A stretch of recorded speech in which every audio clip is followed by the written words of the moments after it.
Something strange keeps happening in airline boardrooms across the world. Airbus presents the A350. Better efficiency, lower costs, available now. Boeing presents the 777X. Less efficient, years late, and still uncertified. But still, the airlines keep choosing Boeing. The reason behind this decision will completely change how you think about commercial aviation strategy. Here is what is actually going on. The numbers should have settled this competition years ago. The A350-1000 burns roughly 32 pounds of fuel per nautical mile, achieving approximately 0.09 pounds per seat per nautical mile. That fuel efficiency advantage over the 777-9 is not subtle, it is substantial. By any rational analysis of operating economics, the A350 should be dominating this market segment completely. Reality looks nothing like the spreadsheet projections. As of May 2026, the 777X has accumulated over 600 firm orders, despite years of delays, and is still pending entry into commercial service. Major airlines worldwide continue placing orders for an aircraft they cannot even fly yet, while a superior product is available for delivery today. Understanding why requires looking past the specification sheets at something the numbers never reveal. Start with what the A350 actually accomplished. This was never a failed program by any reasonable measure. The aircraft represents one of the most successful wide-body initiatives Airbus has ever produced. Interestingly, Airbus did not originally design the A350 to defeat the 777X at all. The original target was simply creating a credible competitor to Boeing's Boeing 787 Dreamliner. What happened next exceeded every expectation. The A350 evolved into a genuine market force. Airlines fell hard for the combination of fuel efficiency, low operating costs, exceptional range, and an outstanding passenger experience. Quieter cabin, higher humidity. Lower equivalent cabin altitude, smoother ride. Long-haul passengers consistently rate the A350 among the most comfortable aircraft they have ever flown. The financial case became even more compelling once airlines started operating the aircraft in revenue service. The heavy use of composite materials, combined with the highly efficient Rolls-Royce Trent XWB engines, pushed fuel burn substantially below older generation wide-bodies.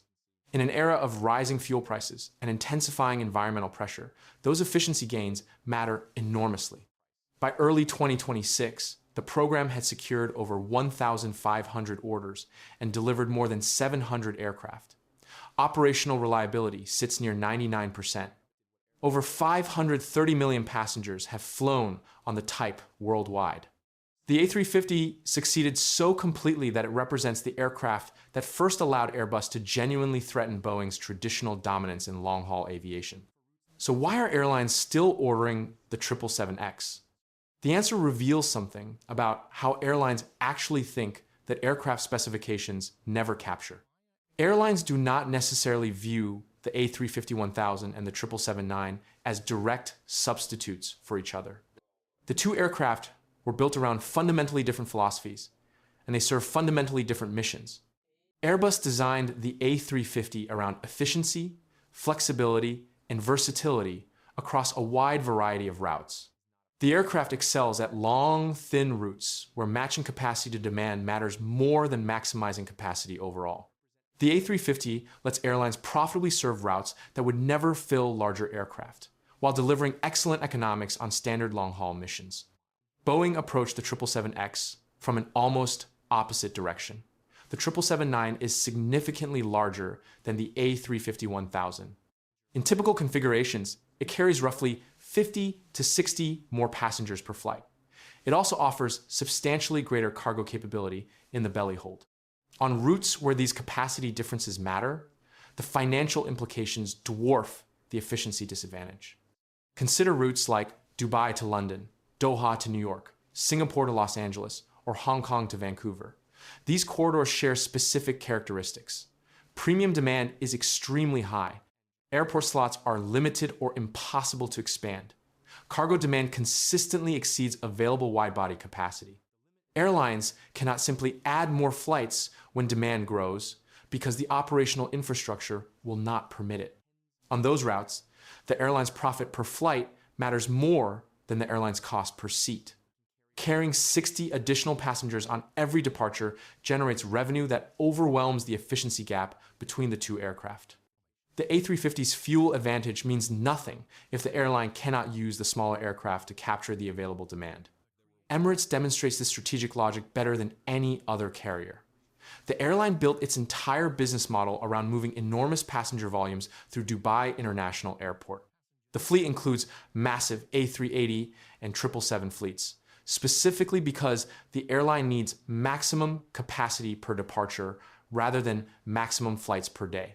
Dubai International operates near capacity. Slot expansion is essentially impossible. Growth for Emirates does not come from adding frequencies. Growth comes from carrying more passengers on each existing departure. That operational reality is exactly why Emirates remained committed to the 777X through years of delays. The airline is not buying Boeing because it loves Boeing. It is buying Boeing because its network architecture demands aircraft of this scale.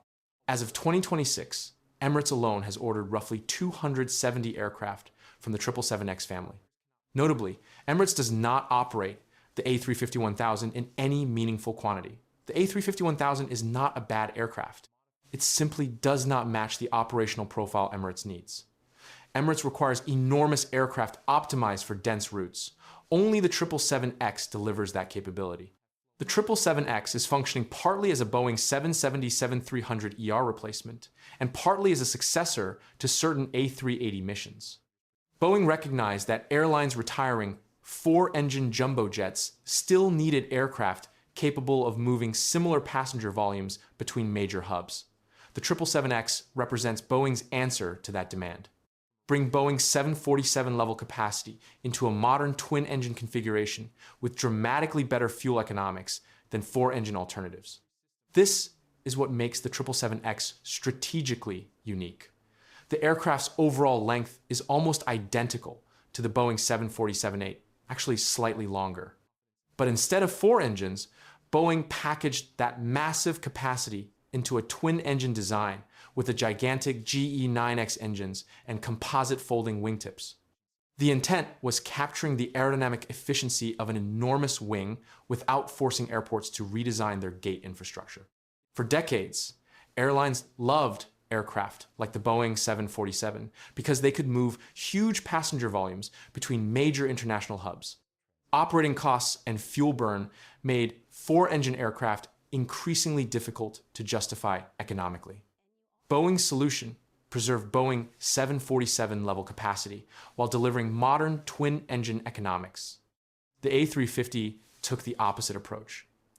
Airbus prioritized fuel efficiency, lighter weight, flexibility, and the ability to operate efficiently across a wide variety of routes. The A350 is incredibly capable, but it was never designed to become the maximum revenue generator on the world's most congested long-haul routes. The two aircraft excel at different missions because they were designed for different missions. That distinction has preserved unique territory for the 777X, despite all the program delays. Airlines that need maximum revenue per flight on slot-constrained routes continue choosing Boeing because no alternative can match the 777-9 in that specific role. But this advantage comes with real costs. Airlines have endured years of delays waiting for 777X deliveries. Fleet plans were repeatedly disrupted. Many carriers extended the service lives of older aircraft, delayed retirements, or leased temporary aircraft to fill the capacity gap. The 777X offers exceptional revenue potential, but airlines have been paying for that promise with time. The situation could shift significantly if Airbus decides to respond. The biggest factor preserving the 777X's competitive position is that Airbus currently has no direct competitor to the 777-9. The A350-1000 sits clearly below the Boeing aircraft in size and capacity. A stretched A350-2000 variant could change this entirely. Combining the A350's fuel efficiency, lightweight composite construction, and passenger comfort with a cabin size approaching the 777-9 would create something the 777X has largely avoided so far: a true direct competitor with significantly lower operating costs. Boeing has been able to preserve its capacity advantage, partly because Airbus has not seriously challenged it at the top of the market. If that changes, the competitive dynamics shift considerably.